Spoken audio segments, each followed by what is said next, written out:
Scout जीवनको यस्तो यात्रा हो जहाँ सेवा, अनुशासन र आत्मबलसँग गहिरो सम्बन्ध गाँसिन्छ। स्काउट बन्नु भनेको केवल गतिविधिमा सहभागी मात्र हुनु होइन, त्यो त आत्मा र मनले एउटा मूल्यमा बाँधिनु हो। स्काउटिङले आत्मनिर्भरता, नेतृत्व र संवेदना गर्न सिकाउँछ, जुन गुणहरूले हामीलाई असल मानिस बनाउँछ। यहाँ हामी दौड्दैनौं, हामी सँगै अघि बढ्छौं। हाम्रा हातहरू सधैँ सहयोगका लागि खुल्ला हुन्छन् र मन उत्साहले भरिएको हुन्छ। स्काउटमा आबद्ध हुनु भनेको एक तालिम मात्र होइन, एक नयाँ परिभाषा हो जहाँ हामी निस्वार्थ भावले सदैव तयार हुन्छौं र सबैलाई समान रूपमा सहयोग गर्छौं।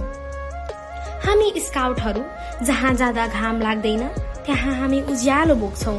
हामी बाधामा डराउँदैनौं, हामी समस्यामा मुस्कान ल्याउँछौं।